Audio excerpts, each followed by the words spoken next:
भरत तिवारी को भगत सिंह के उपाधि मिलना चाहिए। तो मैं भी उस समाज से पूछना चाहता हूँ, भगत सिंह के उपाधि पाने के लिए कौन पिस्टल हमको लेना पड़ेगा? क्या 9 में पिस्टल ले, कट्टा ले, थर्नट ले, 315 ले, करवाइन ले, AK-56 ले, AK-47 ले या तोप ले? और किस पर ताने? क्या सरकार पर ताने या प्रशासन पर ताने? क्या हमको भी भगत सिंह की उपाधि मिलेगा? और ये कौन सा समाज सेवा पैदा ले लिया भाई, जो पिस्टल के दम पर ये समाज सेवा कर रहा था? पिस्टल के दम पर गुंडा ही होता है, न कि पिस्टल के दम पर क्रांति और समाज सेवा नहीं होता है। ऐसे ऐसे अपराधी को इस देश में रहने का अधिकार है ही नहीं, जो संविधान और कानून कहता है। इनकाउंटर गलत है, तो यही फॉरवर्ड समाज से मैं पूछना चाहता हूँ कि भरत तिवारी से पहले 10+ इनकाउंटर हुआ, उस समय क्या फॉरवर्ड समाज या फॉरवर्ड मीडिया को लंका मार दिया था? उस समय ये बात क्यों नहीं उठाया कि फलना यादव के इनकाउंटर की हुआ, फलना मुस्लिम के इनकाउंटर की हुआ, फलना कुशवाहा के इनकाउंटर की हुआ? ये तो मनुस्मृति लागू इन लोग फॉरवर्ड लोग करना चाहता है। ब्राह्मण को हत्या करने से पापे पड़ता, तो फिर इन लोग FIR का मांग क्यों कर रहा था? DSP और थाना अध्यक्ष को फांसी का मांग क्यों कर रहा है? ये लोग शराब दे देता ना। मंदिर में पत्थर के मूर्ति में ब्राह्मण जाति के द्वारा उसमें प्राण डाल दिया जाता है, तो भरत तिवारी में ब्राह्मण जाति के द्वारा, पुजारी के द्वारा प्राण क्यों नहीं डाला गया? फिर कब तक ब्राह्मण जात अपना शक्ति के छिपा के रखेगा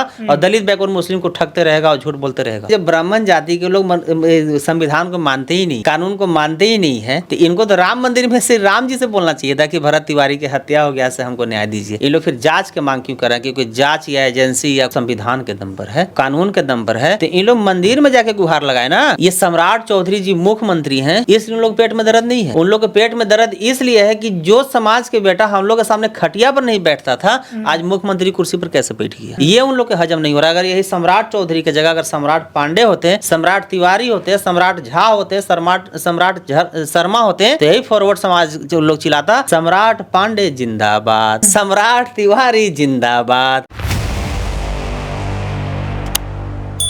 भरत भूषण तिवारी जिसका एनकाउंटर हुआ है, सवाल उठाया जा रहा है पुलिस पर कि निहत्थे का एनकाउंटर कर दिया गया। भरत भूषण तिवारी एक क्रांतिकारी व्यक्ति था, समाज की आवाज़ उठाता था, शहीद भगत सिंह का दर्जा दिया जा रहा है। क्या कुछ कहना है आपका? देखिए, सबसे पहली बात कि भरत तिवारी के जो इनकाउंटर हुआ है, ये पुलिस इनकाउंटर करके गलती नहीं किया है। पुलिस का सिर्फ एक ही गलती है कि देर से इनकाउंटर किया, इसको और पहले चाहिए था। ऐसा क्यों? इस भरत तिवारी इनकाउंटर का जब वीडियो आया था फर्स्ट, तो हमको लगा कि इसके साथ गलत हुआ है, लेकिन और वीडियो पर वीडियो आने लगा, और जब मैं देखने लगा तो मुझे लगा कि नहीं, इनकाउंटर सही हुआ है और पहले होना चाहिए था। इसलिए कि 15 तारीख के डेट में देख रहे हैं, यही भरत तिवारी प्रशासन को मौजूदगी में ये पिस्टल तान रहा है। 16 तारीख को फिर देख रहे हैं कि छत पर से प्रशासन पर ताबड़तोड़ गोली चला रहा है। फिर 17 तारीख को देख रहे हैं कि लाइव चला के और प्रशासन के साथ ये पिस्टल तान के चैलेंज कर रहा है, गाली दे रहा है। इसको लेट से इनकाउंटर इसलिए हुआ कि ये पंडित जाति के था। अगर ये कोई दलित समाज के होता या बैकवर्ड समाज के होता, पिछड़ा आदिवासी या मुस्लिम समाज के बेटा होता, इनकाउंटर प्रशासन कर देता। ऐसे ऐसे अपराधी को इस देश में रहने का अधिकार है ही नहीं, जो संविधान और कानून कहता है। लोग कह रहे हैं कि भरत तिवारी एक क्रांतिकारी व्यक्ति है, वो समाज के लिए आवाज़ उठाता था। अगर भरत तिवारी क्रांतिकारी है, अगर भरत तिवारी को भगत सिंह के उपाधि मिलना चाहिए, तो मैं भी उस समाज से पूछना चाहता हूँ, चाहे मैं सरकार से भी पूछना चाहता हूँ, चाहे मैं प्रशासन से भी पूछना चाहता हूँ, और भगत सिंह के उपाधि पाने के लिए कौन पिस्टल हमको लेना पड़ेगा? क्या 9 में पिस्टल ले, कट्टा ले, थर्नट ले, 315 ले, करवाइन ले, AK-56 ले, AK-47 ले या तोप ले? और किस पर ताने? क्या सरकार पर ताने या प्रशासन पर ताने? क्या हमको भी भगत सिंह की उपाधि मिलेगा? अगर पिस्टल तानने से अगर भगत सिंह का अगर उपाधि मिलने लगेगा, अगर पिस्टल तानने से अगर क्रांतिकारी की अगर उपाधि मिलने लगेगा, तो सबसे पहले मैं पिस्टल तानूंगा। तो ये जो पिस्टल हाथ में रखे हुआ था अवैध है? अवैध था, बिल्कुल अवैध था। और लाइव में जो दिखा रहा है कि पिस्टल बिकने के बाद गोली चलाया, मेरा कहना है कि लाइव में पिस्टल बिक दिया, तो पिस्टल बिकने के बाद आगे और क्या हुआ वो वीडियो कहाँ गया? पहली बात। दूसरी बात कि अगर लाइव में वो पिस्टल बिक दिया, क्या गारंटी था कि उसके पास एक ही पिस्टल था, उसके कमर में और पिस्टल नहीं होगा? और अगर उसके पास कोई पिस्टल नहीं था, तो फिर लाइव का पिस्टल बिकने के बाद वीडियो कहाँ है? वीडियो बंद होने के बाद, भरत तिवारी के लाइव बंद होने के बाद, भरत तिवारी प्रशासन के साथ क्या क्रूरता किया, क्या पेश आया, या कितना मजबूर किया, या क्या परिस्थिति उस तरह का पैदा हुआ कि प्रशासन को इस तरह के डिसीजन लेना पड़ा। और कानून में भी लिखा हुआ सेल्फ डिफेंस, जो आईपीसी में लिखा हुआ था 96 से 106 तक कि सेल्फ डिफेंस आत्मरक्षा के लिए अगर आपको लगता है कि मेरा जान अगला ले सकता है तो अपना जान बचाने के लिए आप अगला को जान ले सकते हैं। ये आम आदमी को भी। तो पुलिस प्रेस कॉन्फ्रेंस करके ये बात तो नहीं बता रही है कि क्यों उनको इनकाउंटर करना पड़ा? पुलिस को बताने के लिए मौका कौन दे रहा है? प्रेस कॉन्फ्रेंस जब करेंगे तो गोदी मीडिया कौन है? फॉरवर्ड। इलेक्ट्रॉनिक मीडिया कौन है? फॉरवर्ड। कभी इलेक्ट्रॉनिक मीडिया कभी बोला या गोदी मीडिया या सत्ता के दलाल या सत्ता के चाटुकारिता जो मीडिया है कभी बोला कि मैं प्रेस कॉन्फ्रेंस करता हूं जो प्रशासन के साथ क्या हुआ हमारे पास बात को रखे? ये वीडियो कभी आया?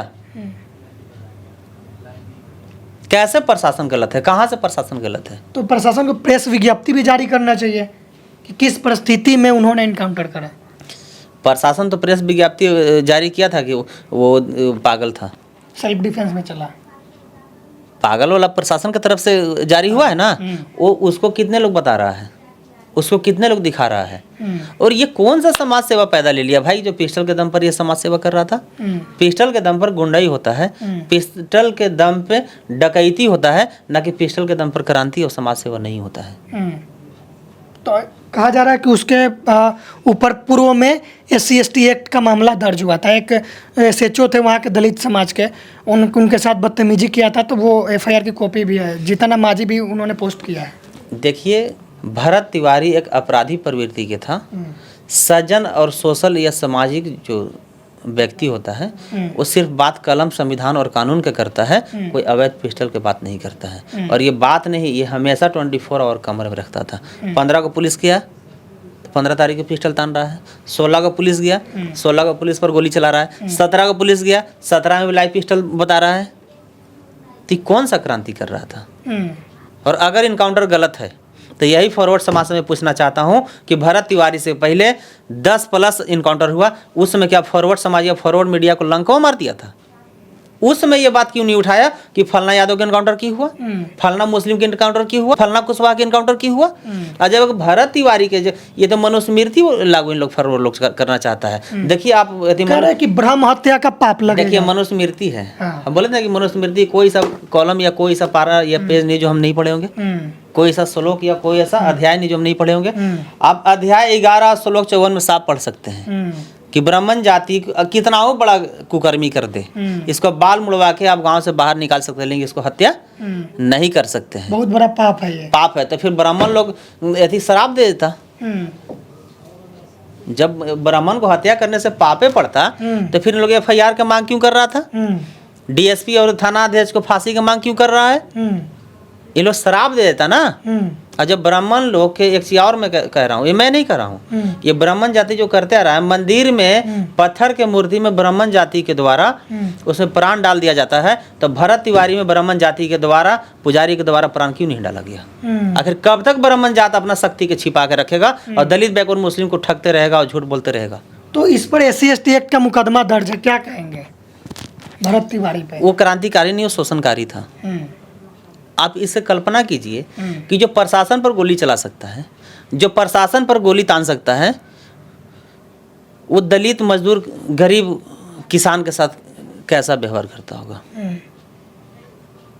इससे कल्पना करने की जरूरत है। तो मुख्यमंत्री ने तो आदेश दिया जांच करने का, रिटायर्ड जज का एक कमेटी बनाया गया है कि वो जांच करेंगे इसकी। मेरा कहना है कि जब ब्राह्मण जाति के लोग संविधान को मानते ही नहीं है, कानून को मानते ही नहीं है, तो इनको तो राम मंदिर में श्री राम जी से बोलना चाहिए था कि भरत तिवारी की हत्या हो गया से हमको न्याय दीजिए। ये लोग फिर जांच के मांग क्यों कर रहे हैं? क्योंकि जांच या एजेंसी या कोई अगर टेक्निकल अगर कुछ अगर है आज के डेट में तो संविधान के दम पर है, वो कानून के दम पर है। तो इन लोग मंदिर में जाके गुहार लगाए ना, ये लोग सरकार से गुहार क्यों लगा रहे हैं? सरकार जो है भगवान के दम पर नहीं, वो संविधान के दम पर है। ये पुलिस जो है ये भगवान के गीता और कुरान के दम पर नहीं, संविधान के दम पर है। तो लोग गीता और कुरान और मंदिर और मस्जिद में जाके गुहार लगाए ना, न्याय मांगे ना। ये लोग थाना में और सरकार के पास गुहार क्यों लगा रहे हैं? और ये महापंचायत जो बुला रहे हैं, देखिए मैं साफ बता रहा हूँ कि भरत तिवारी इनकाउंटर एक है बहाना, और फॉरवर्ड समाज को सम्राट चौधरी जी के मुख्यमंत्री के कुर्सी से हटाना है उन लोग का असली निशाना। क्यों ऐसा कर रहा है? तो भाजपा के मुख्यमंत्री है और सवर्ण समाज भाजपा का समर्थन करता है। देखिए फॉरवर्ड समाज किसी पार्टी के साथ नहीं रहता है, फॉरवर्ड अपने जात के साथ रहता है। अगर फॉरवर्ड किसी पार्टी के साथ होता तो उपेंद्र कुशवाहा जी काराकाट लोकसभा से चुनाव लड़े थे और वहां से पवन सिंह भी चुनाव लड़े थे, तो सब फॉरवर्ड भाजपा के वोट ना दे के पवन सिंह के वोट दे दिया था। तो फॉरवर्ड भाजपा के साथ होता तो उपेंद्र कुशवाहा जी को चुनाव जीतना चाहिए था, तो फिर पवन सिंह सेकंड कैसे आ गए, जो कि फॉरवर्ड का गढ़ है, चित्तौड़गढ़ है काराकाट लोकसभा। तो जब फॉरवर्ड के गढ़ से भाजपा के सीट नहीं निकल रहा है तो कहाँ से निकलेगा? तो फॉरवर्ड के साथ है। और एक चीज़ और मैं बता रहा हूँ, ये सम्राट चौधरी जी मुख्यमंत्री हैं, इसलिए उन लोग पेट में दर्द नहीं है। उन लोग के पेट में दर्द इसलिए है कि जो समाज के बेटा हम लोग के सामने खटिया पर नहीं बैठता था, आज मुख्यमंत्री कुर्सी पर कैसे बैठ गया, ये उन लोग के हजम नहीं हो रहा। अगर यही सम्राट चौधरी की जगह अगर सम्राट पांडे होते, सम्राट तिवारी होते, सम्राट झा होते, सम्राट शर्मा होते, तो यही फॉरवर्ड समाज जो लोग चिल्लाता, सम्राट पांडे जिंदाबाद, सम्राट तिवारी जिंदाबाद। गाली दे रहा है जाति का नाम, माँ बहन को भी गाली दे रहा है, कह रहा है कि इसको पकड़ के लाओ और गोबर साफ करवाओ। इससे बहुजन समाज के जितने भी क्रांतिकारी MP, MLA, मिनिस्टर, मीडिया के सीखने की जरूरत है। लेकिन बहुजन समाज के लगभग MP, मिनिस्टर, MLA गुलाम हैं। मैं सबको तो नहीं कह सकता हूँ क्योंकि सब में मेरे बड़े भाई चंद्रशेखर आजाद रावण जी भी आ जाएंगे। लगभग मैं जरूर कहूँगा कि इन लोग के बंधुआ मजदूर हैं और गुलाम हैं। सवर्ण समुदाय के लोग इतना ही अक्सर एक सवाल है मेरा, इतना ही नहीं, यही भरत तिवारी के इनकाउंटर पर फॉरवर्ड समाज के द्वारा भोजपुर जिला में खुलेआम तांडव किया गया। पुलिस को पीटा गया, पुलिस गाड़ी में आग लगा गया, SDO साहब के, DSP साहब के, किसको नहीं खदेड़ा गया? एक सनहा तक दर्ज हुआ? अगर यही बहुजन समाज के अगर लोग अगर सिर्फ अपना अधिकार के बात करता तो उन लोग को लाठी से पीट के जेल भेज दिया जाता। सवाल एक है, सवर्ण समुदाय के लोग ऐसे ऐसे आरोपियों को शहीद का दर्जा देने लगते हैं, उन्हें बाहुबली बनाने लगते हैं, ऐसा क्यों करते हैं? उसके पीछे क्या सोच है? देखिए, हम बार बार कहते हैं कि फॉरवर्ड समाज अगर गुंडागर्दी कर रहा है, फॉरवर्ड समाज अगर खुलेआम नंगा नाच कर रहा है, तो ये सिर्फ और सिर्फ इसका एक ही देन है, वह है कॉलेजियम सिस्टम। अच्छा, सवर्ण समुदाय के जितने अपराधी हैं जो सजा काट चुके हैं, सब बाहुबली बन गए। बहुत सारे एग्जाम्पल आप हर बार बोलते रहते हैं, हम जानना चाहेंगे उनका एग्जाम्पल। और बहुजन समाज के जितने क्रांतिकारी हैं उनको नक्सली घोषित कर दिया गया, क्या कुछ एग्जाम्पल जो आपके पास है? देखिए, अगर भरत तिवारी को अगर भगत सिंह के उपाधि देना है तो उससे पहले फूलन देवी को दे, उससे पहले अशोक महतो जी के दे, उससे पहले हिडमा को दे। ऐसे ऐसे तमाम हमारे पास उदाहरण है।